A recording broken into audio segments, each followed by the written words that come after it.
The Mannin Line with Andy Wint.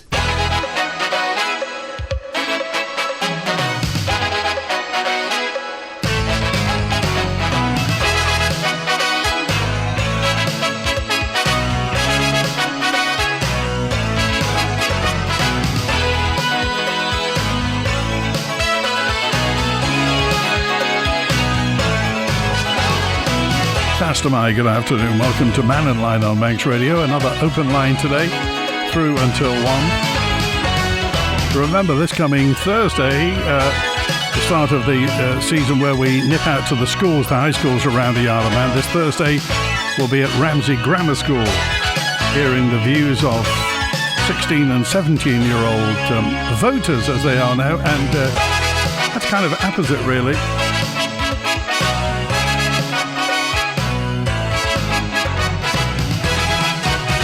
It's come really as the news that former MHK, who's going to stand in the local authority elections in May, says trust in politicians is more important now than ever.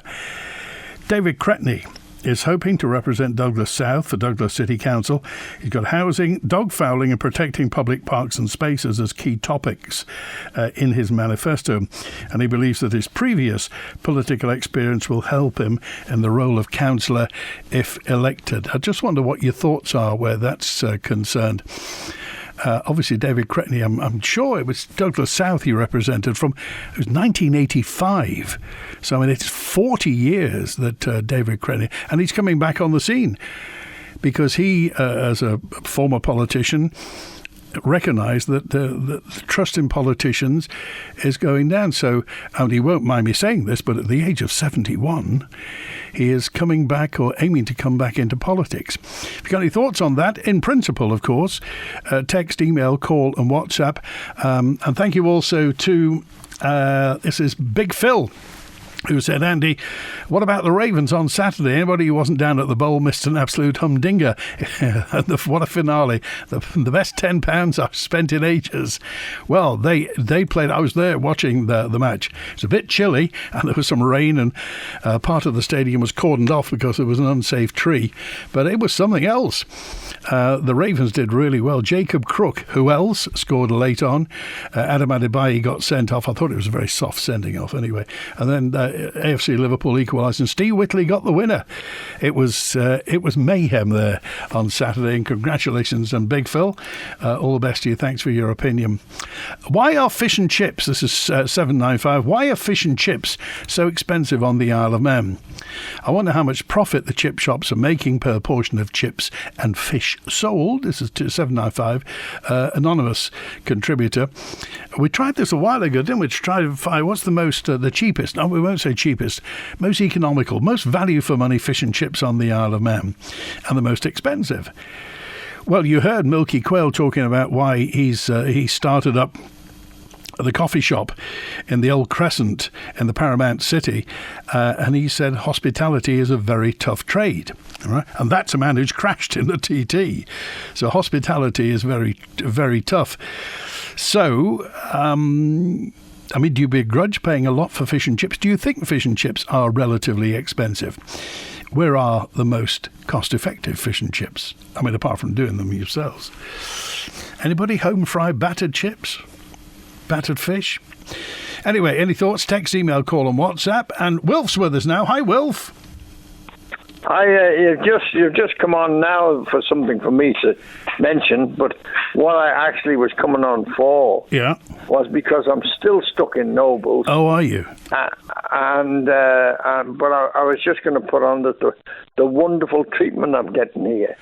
The nurses can't do enough for you anytime, day or night, and they're cleaning all the time. And anybody that comes in and says a word against them, well, they're totally wrong. Well, Wilf, I have to tell you, when you came on last week, and I have to say, you sound a lot stronger in the voice than you did last week, so I hope that pneumonia is improving. Lots of your fan club were on saying, get well soon, Wilf. Oh, right. Well, I've missed quite a lot because at some point I've been sleeping through it. I woke up and said, oh, I missed it again. You know, but anyway, no, you've just said something about the fish and chips. It's a very simple reason. why we haven't got. We've got plenty of spuds, but we haven't got the fish because the scallop dredges have destroyed the feeding ground for the cod. It's as simple as that. Is that so? That's the way it is. They've tore it to death all around the island. And not only our own people, of course, but the Irish and the Scotch and whatever. Where were the cod? Where were the cod before that, Wilf? All around the island, especially around where the targets used to be, off Derby Head, all around. Out in Ramsey Bay there was cod. Douglas, out of Douglas there was cod. They were all over the place, and we caught our own. But when it got not economical for the fishermen to catch cod, we go for scallops and we go for queenies.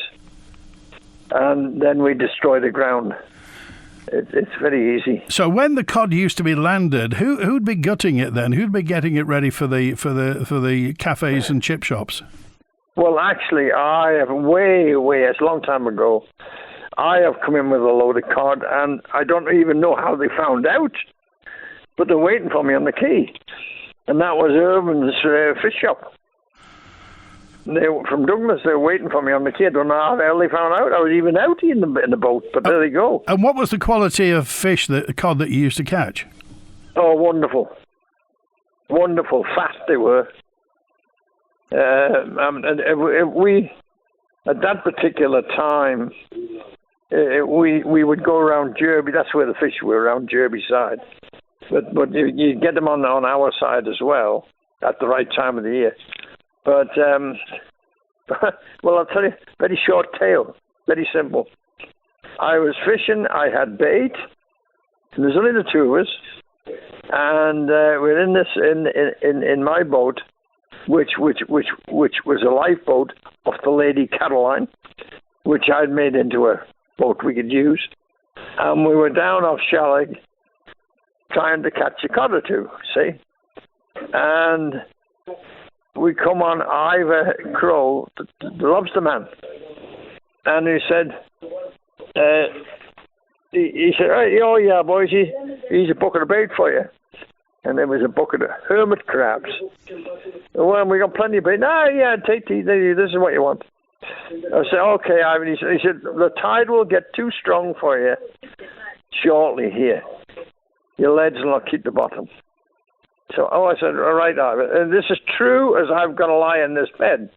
He said, I said, where would we go to catch cod, Ivan? Well, now, he said, now you see out there, straight out, where the sun is shining on the water. Yes. You go out there, he said, straight out of the harbour mouth, keeping in line with the harbour mouth, and then when the Mackerel Lighthouse comes into view, stop there, and you'll catch cod. And we went out there and we thought, this is a bit nuts, this anyway. And we did all this sort of what we had to do and put the hermit crabs and all this.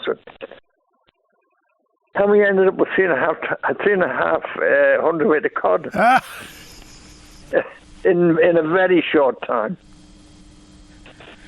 Hermit crabs? Hermit crabs for bait, yeah. But feathers would have done just the same. Anything would have caught them. Anything will catch cod if there's enough of them about. Because that's what they're doing. They're hunting for food all the time. Right.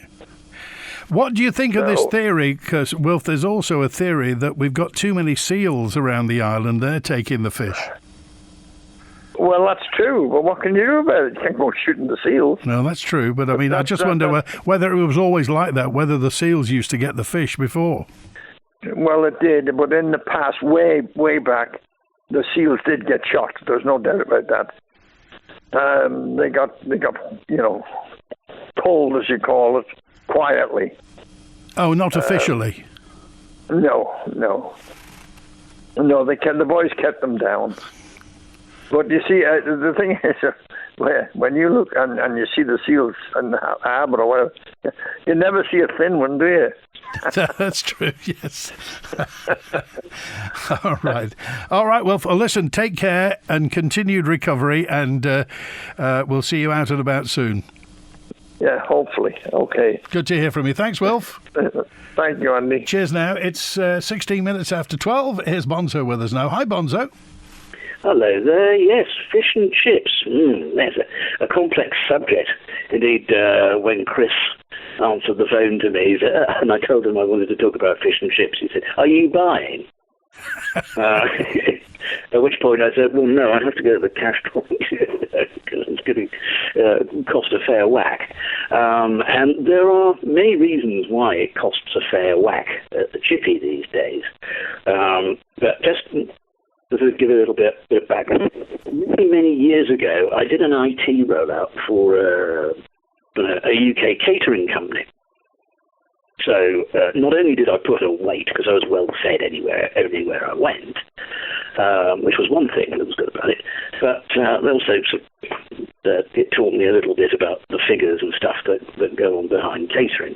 And one of them at the time was that in order to make enough money to sort of keep going, right, 30% gross profit. Yeah.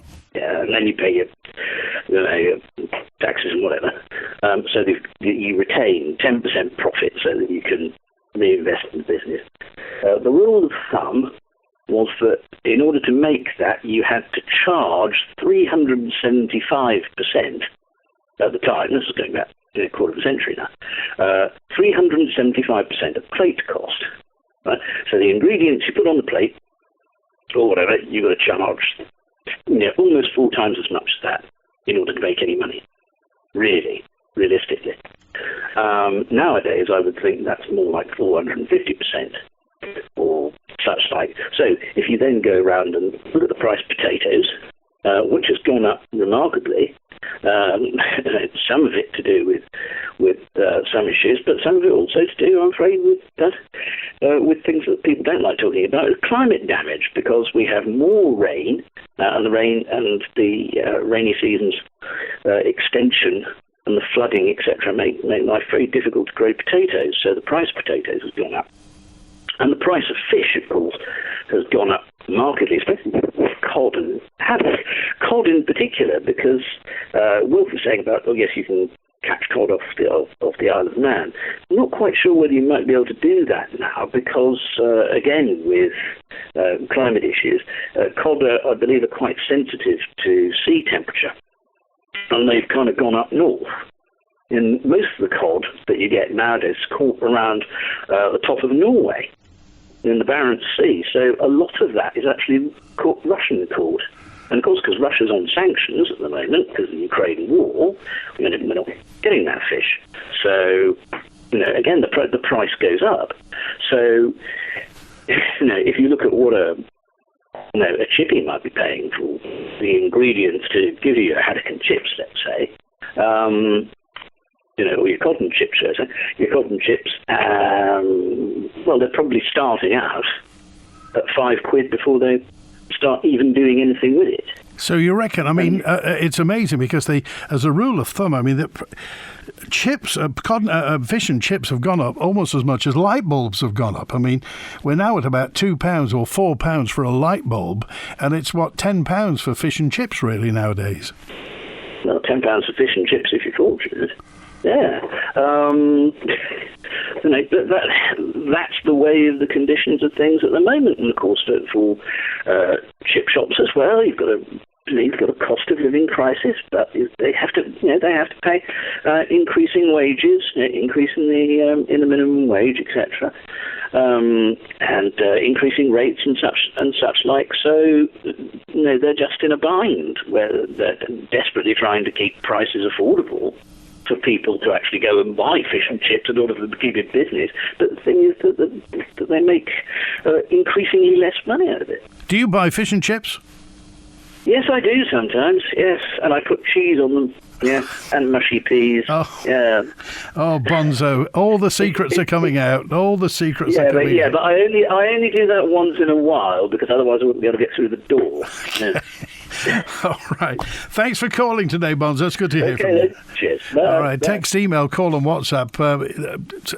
The most expensive or the cheapest or the most cost-effective. Fish and chips on the Isle. It's really important. Fish and chips are very important. It's one of the staples of civilization. Shows you're a civilized country. We do have fish and chip shops, lots of good ones around the Isle of Man. It just isn't as cheap as it used to be. Have you got any thoughts on the matter? And particularly what Bonzo was saying, it used to be 375% of plate cost. He reckons more like 4.5 or 450% of plate costs it would be for that. Puts it into perspective, doesn't it? Here's David with us now. Hi, David. Hi, Andy. I just wanted to talk today about the construction industry, especially when the construction industry itself is finding it hard.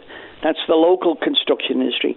I've also heard, too, on the grapevine, and seen it from some companies that I'm aware of, too, is there's no support now for having apprentices if you have a number of men in your firm.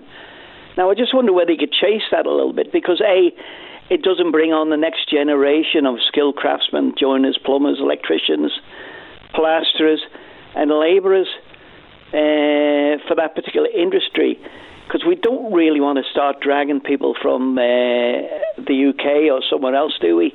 Well, it's always interesting when the government talks about, new jobs and this, that and the other. They do concentrate on IT and financial services and this, that and the other. But we've talked about this many times before.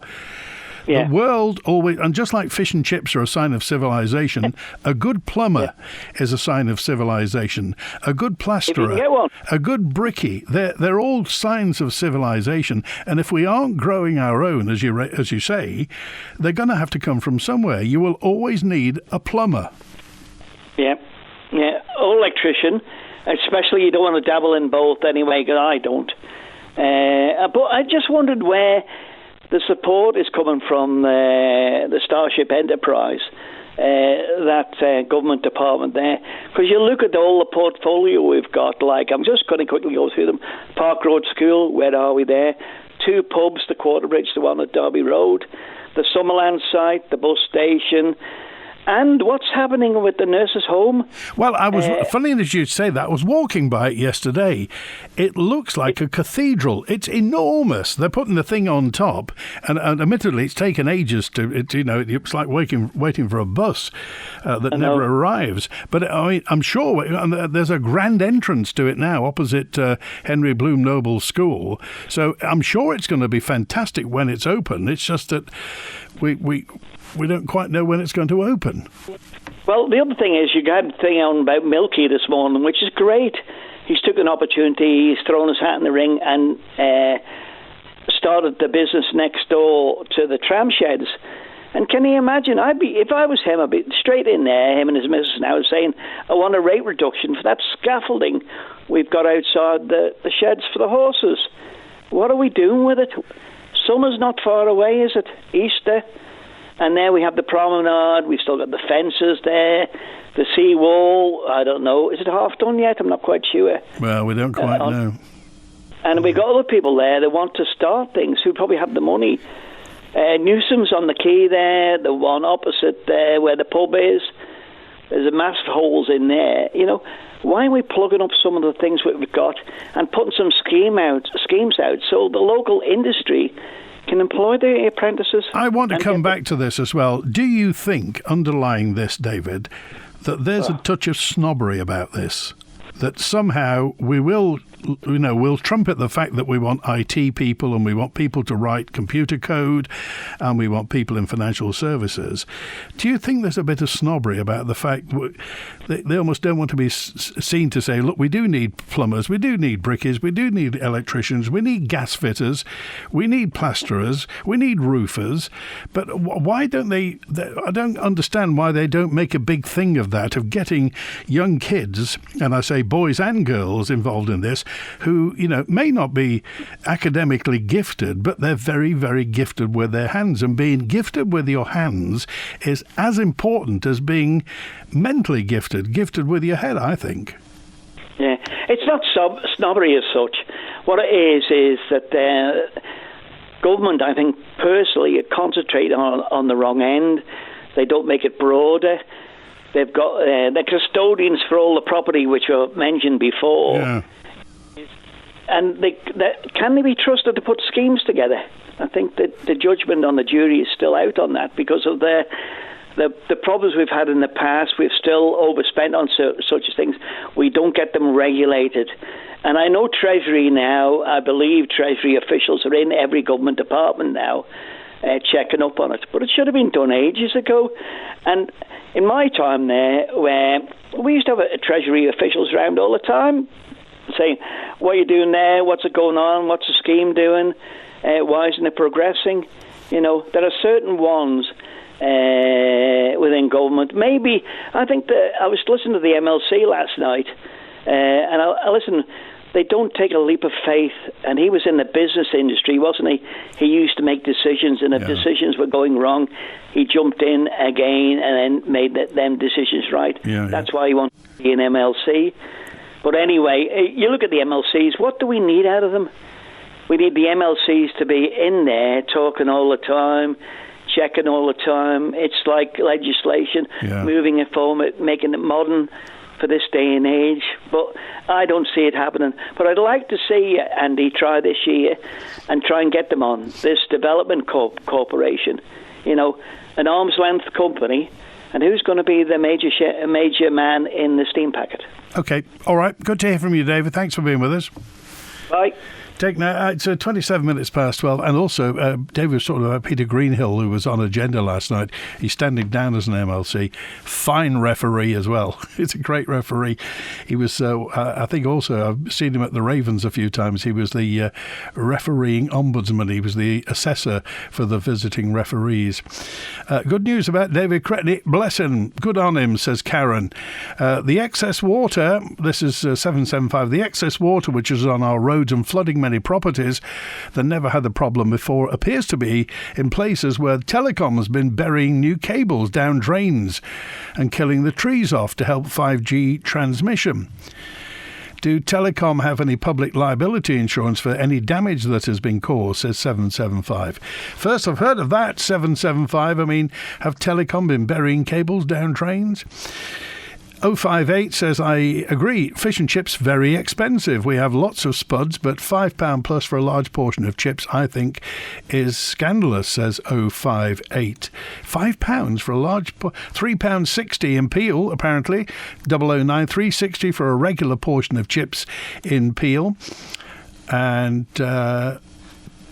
this is Desmond says, and also remember, bluntly, I'll clean this up, Desmond, thank you. There's no sewage being dumped into the sea, so the cod is starved to death. I thought it was haddock that they were that fed. Anyway, I think fish is fairly priced, says 475B, bearing in mind how pricey it can be wholesale, but the price of chips is a joke. No way a portion of chips is fairly priced when considered against the cost of some spuds.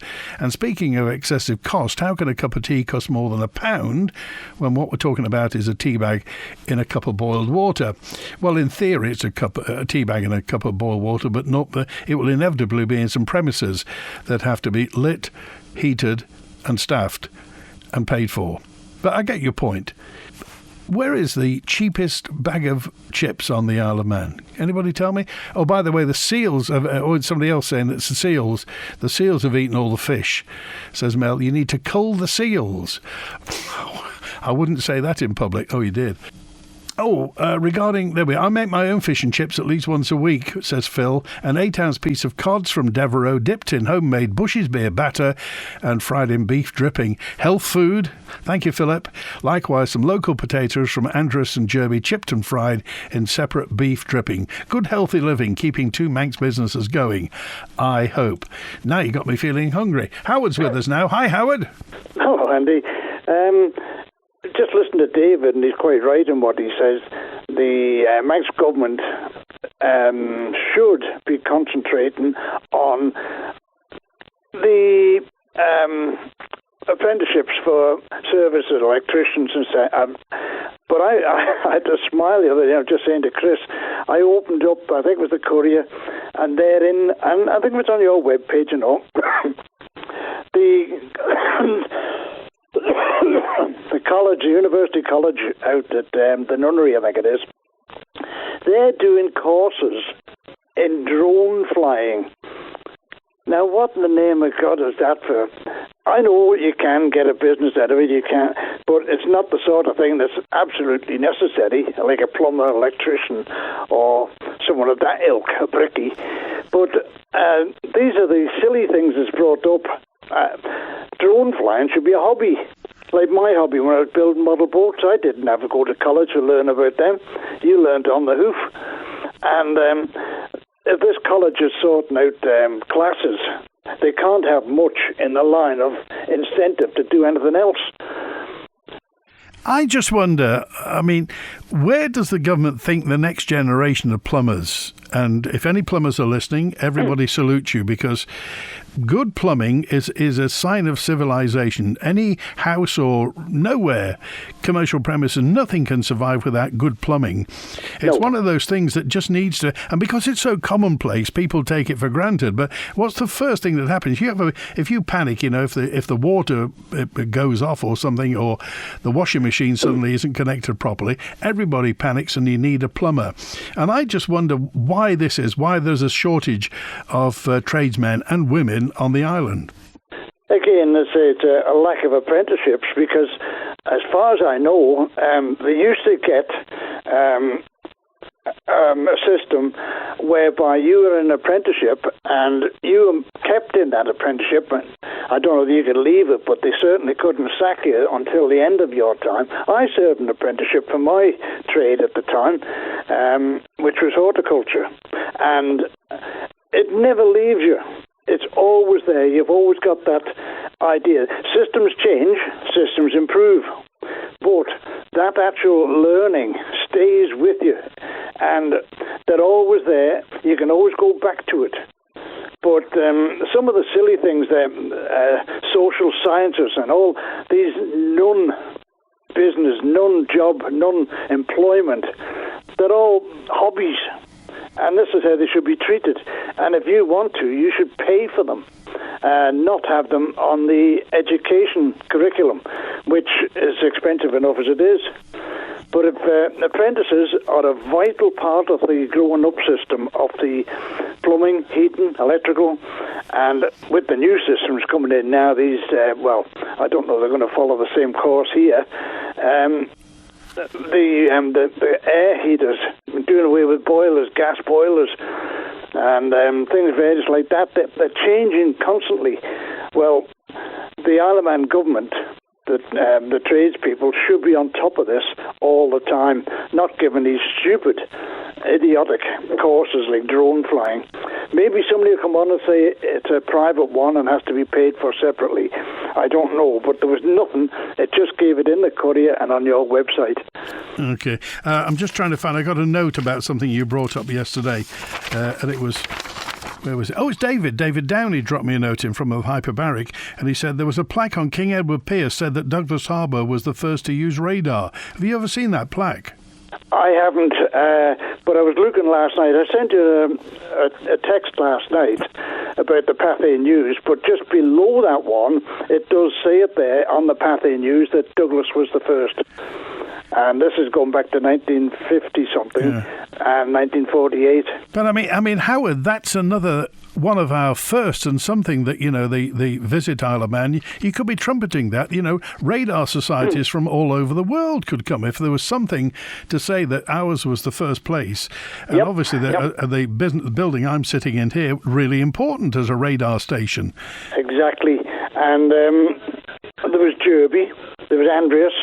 As you say, there was the down in the south, the airport. Yeah. And now somebody might correct me on this. I'd like to know for some, assurance. The breakwater wall in Derby Haven Bay. There's no end and no start on it. It's right in the middle of the bay. And I've been told that that was a shelter wall for seaplanes. Oh, is that so? Well, I don't know. Maybe somebody can answer it. But as you rightly say, there's an awful lot. I know this is morbid down there, but all down where you go to the cafe, the restaurant 26, a lot of the buildings down there were all part. There was the armories, the mortuaries, and everything, all down there. And as you say, this could be a trek. Oh, and certainly, and literally, I'm just saying, on that road as you go towards where the old fishery used to be, where the airport literally touches the King William's College land there in the corner. I think that's a very famous landing spot where people used to land years and years ago, before the war. This is probably. There's a myriad of different things down there, all not concealed, hidden. They're just not taking any notice of. They're there, so to speak, and people drive past them, but they don't know what they are. And the island is quite literally swamped with heritage in such a small area, and it's never opened up. It might have been at one time, but it seems to just fallen into the long grass now. Okay. All right. Good to hear from you, Howard. Thanks for being with us. Okay. Take care. Bye now. And 23 minutes before. Don't even get me started on Hall Caine Aerodrome. Fantastic. You wouldn't complain about the cost of fish and chips if you didn't have any. I'd pay whatever I needed for a good chippy tea tonight, right now, says Andy in Pittsburgh, Pennsylvania. Thank you for starting my day hungry. It's a pleasure, anytime you want. Somebody said, Tesco 4 battered cod fillets are £3.39. Skinless, boneless, well, they're back. You don't know where they've come from, though, do you? I mean, they may have been frozen for 2 years. Double sausage chips and... Oh, everybody's telling me this now. I was walking the dog out at the back of Ballure Reservoir, the plantation, and narrowly avoided being hit by a man and a woman on electric mountain bikes. They were travelling at speed and narrowly avoided hitting me. And Bruno, my dog, says Big John in Ramsey. I shouted at them to slow down, but they just laughed. So public, beware, be careful when walking, as not some but not all of the mountain bikers show a disrespect of walkers. I hope you're okay, and I hope Bruno's okay. Well, this is big news. This is big news. Former MHK David Cretney is going to be standing to represent Douglas South for Douglas City Council at the local authority elections. He says trust in politicians is more important now than it ever has been. He believes his previous political experience will help him in the role of councillor if needed. This is David Cretney, former MHK, former MLC, hoping to be Douglas City Councillor. Well, I'm not somebody who just wants to sit around and watch telly all day. I've got 2 dogs and I love getting out for walks around the island with the dogs. But I have got spare time. I have got experience, which I think might contribute to the council, I hope, and work with others to make sure that we've got pride in our city. We now have city status, and so we need to take advantage of that, and hopefully I can help. What are you standing for? What's on your manifesto, the key things that people need to know about? As I've said already, housing, there's a number of empty properties in Douglas, which some are boarded up, some have temporary work outside, some need to be properly refurbished before they can come back into use. I'd like to see if we can make some progress on that, because it seems to be that that's an ongoing issue.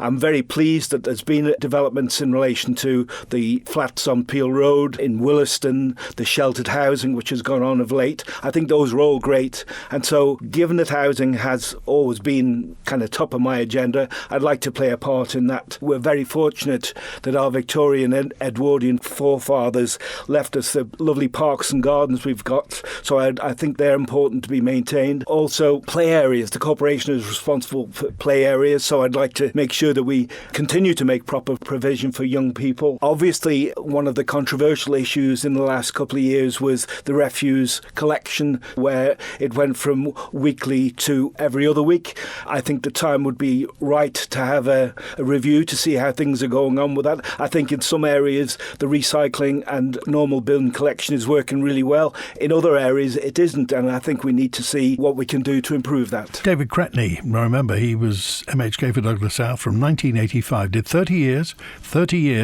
and then went to Ledgeco in 2015 and left Ledgeco.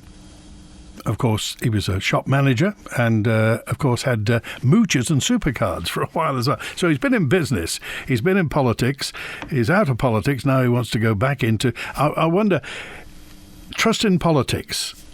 David Cretney always had his feet very, very firmly on the ground and could walk anywhere in his constituency. And do you remember, he was never shy about talking about politics, and was very proud to be. Do you remember, he was always referred to as the Minister of Fun when he was Tourism and Leisure, or Department of Culture, Community Culture and Leisure. But he was proud to be the Minister of Fun. Now, tourism and leisure is a tiny part of enterprise. Visit Isle of Man. What do you think? I mean, in principle, I'm not endorsing him or anything like that, but it's important that when a former prominent politician wants to come back into politics, why is he doing it? Trust in politics. Do you have any thoughts on the matter? Want to find out about life assurance, critical illness cover and income protection from the experts? Worried insurance companies don't pay out?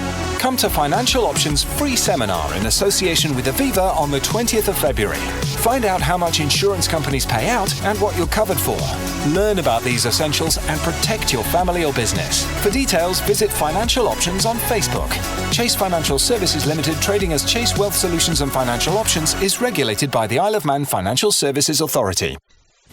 Spectrum Windows. If your house needs a new look and your windows letting rain, keep those cold breezes out and make it look like new again. Spectrum Windows, Spectrum Windows. Quality through and through. Great work guaranteed to you. Spectrum Windows, Spectrum Windows. Spectrum Windows. Isn't it time to treat your home to something special? The Lifestyle Furniture Winter Sale is now on, and it's our biggest yet. Pop in, grab a delicious free coffee, and enjoy amazing savings on absolutely everything. From sumptuous sofas, luxurious beds, dining, living furniture, and so much more. Discover a wonderland of one-off winter offers throughout our showroom. See our website for opening times. The Winter Sale at Lifestyle Furniture. It's everything your home's been waiting for. Chinese New Year is almost here, and for 2025, we're welcoming the Year of the Snake. Join us tomorrow as we start the celebrations with a touch of good fortune when the Manx Radio touring team will be handing out delicious fortune cookies across the island. And you can also indulge in a delicious Chinese afternoon tea at Mrs. Yang's in Douglas. It's the perfect blend of timeless tea traditions and fresh, exciting flavours. A unique way to experience the celebration. Celebrate Chinese New Year with Mrs. Yang's and your nation station, Manx Radio. The Mannin Line with Andy Wint. 16 minutes before what? Michael's on now. Hi, Michael. Hi, Andy. It's just my ears pricked up when Howard was talking about Derby Haven breakwater just now. He said it might have been used to hide seaplanes behind. Well, it was completed in 1843, sometime before seaplanes were invented. Derby Haven was a very important harbour, actually, before Port St Mary breakwater was built, and a lot of fishing boats would be kept there for the winter, and they had kipper houses, and in fact the herring houses are still there, aren't they? Yeah. So whereabouts were they? Was there a dock? Where did they tie up?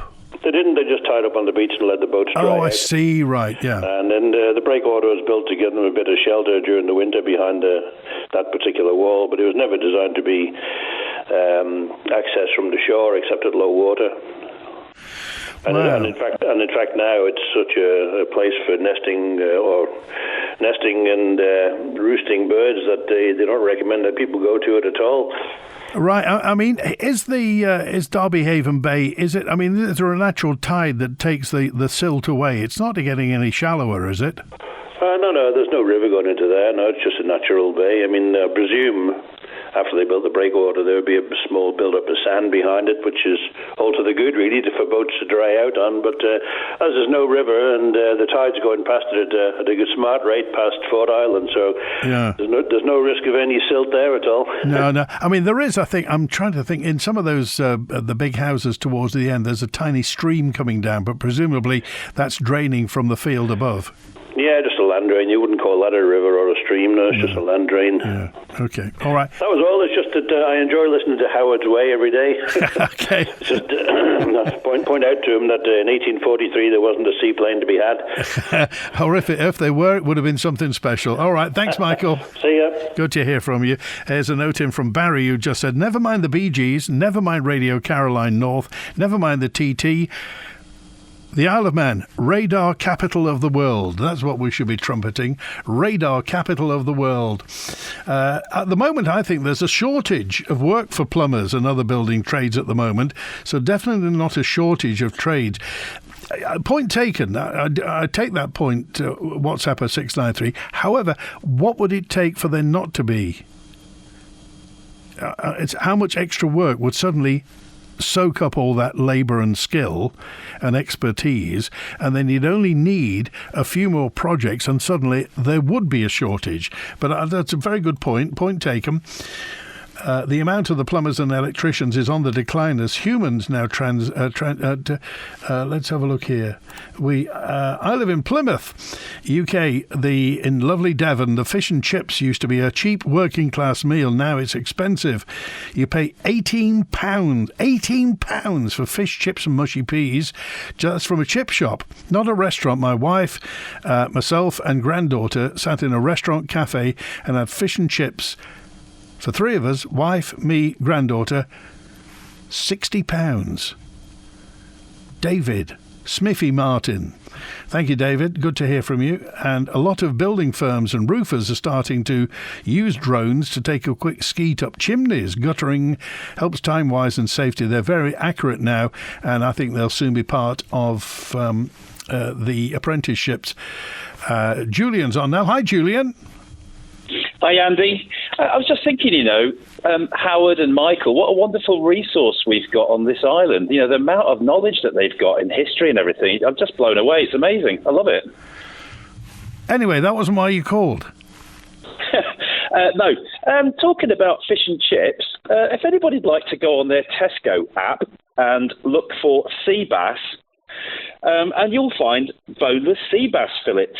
And it says in the description, if you scroll down, carefully farmed in the Mediterranean waters off the coast of Turkey. So Turkey is 2,910 odd nautical miles away, or 2,500 normal miles. Takes about 10 days if they're going to ship it by boat, which is 300 tons of diesel, or about 3.6 million litres of marine diesel. If we're jumping up and down about climate change and everything, why are we getting sea bass from almost 3,000 nautical miles away? And what do they mean by carefully farmed? Well, I don't know.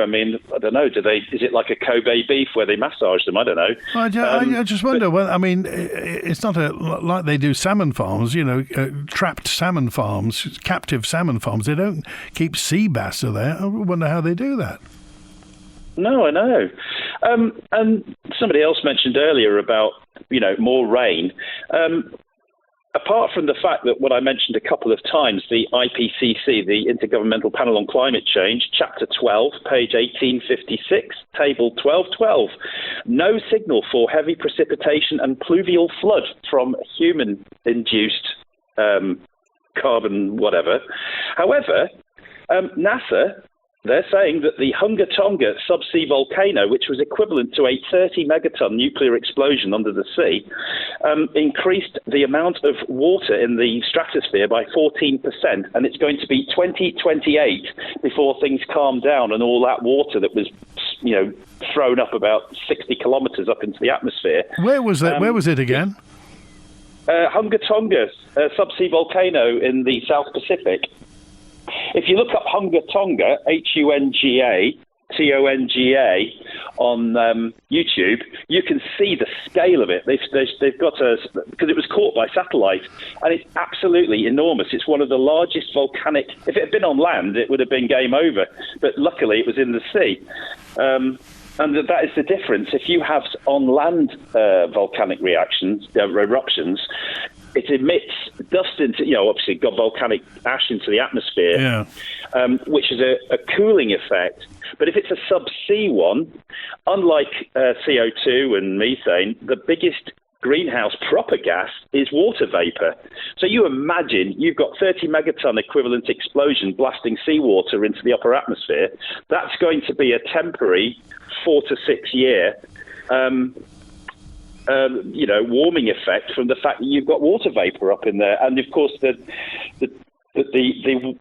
atmospheric layer that we're in doesn't mix well with the stratosphere, so it takes a while for it to sort of percolate down. So, it's not what people are being told. This is, just have a look at Hunga Tonga and look at the size of that volcanic eruption. It was absolutely enormous. Okay. All right. Thanks, Julian. Good to hear from you. Thanks, Andy. Cheers. 9 minutes to 1. Andrew's with us now. Hi, Andrew. Hi there, Andy. Good day to you. Apologies, I'm actually you're on the speakerphone in the car, and I don't have in front of me the documentation, but we'll go as it is. But the first item, please, was Mr. Cretney, and I listened there, and I think he missed something out, which was the word pledge. He's not pledged anywhere to avoid voting for frivolous items through the council expenditure budget.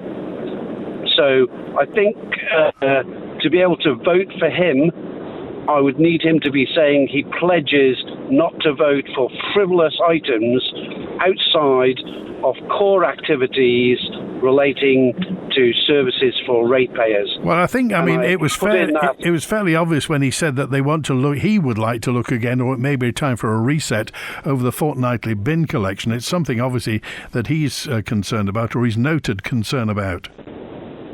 Well, but we have councillors at the moment who voted through for frivolous things that in no way, I don't believe, benefit the ratepayers, such as the £13,000 for the display cabinet for a piece of paper to sit in the town hall. How does that benefit the ratepayers? £13,000. And from my memory, going to bi-weekly bins was supposed to save £27,000. Yeah. Well, in one go, they've spent £13,000 on something completely of no benefit to the ratepayers. And so to avoid that in future, I'd like to hear Mr. Cretney say he would pledge not to vote for such items. And so that's that first point. The second point, please, was, and I don't have the paperwork for this, are the proposed changes to state pensions. That there's a document being released to be voted on in next month's Tynwald, whereby pensioners who will this year, for example, after April, persons who after April this year become pensioners at age 66 will lose the how shall we say, the benefit of the triple lock and inverted commas triple lock scheme for pension uprating annually. And they're going to remove one of the factors, and I don't have which one it is. They're going to remove one of the factors whereby it was usually, correct me if I'm wrong, it was the higher of whichever three it was, and they're going to remove one of them.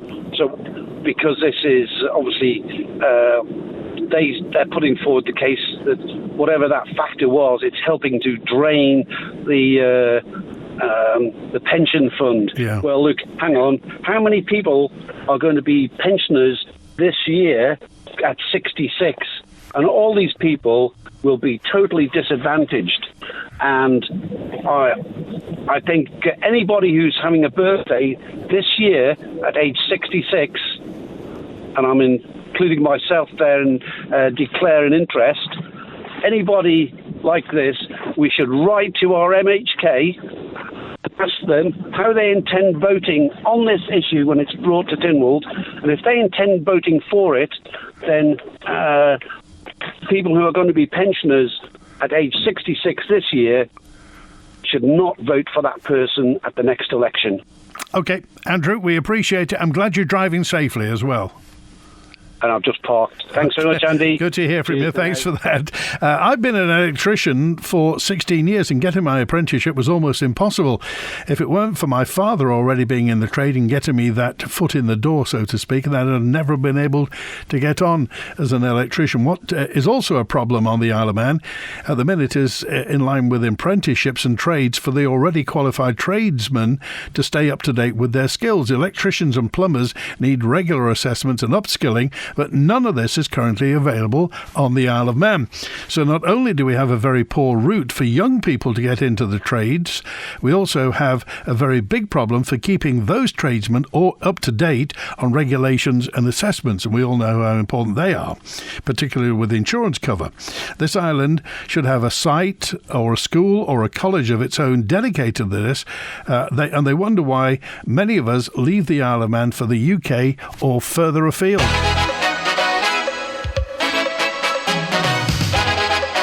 Got a note in from John. My granddaughter's a pupil at one of our local high schools. I was amazed to learn last evening there was no mention of the Holocaust anniversary yesterday at school. Indeed, watching the memorial service on TV last night, I had to explain to her what it was all about.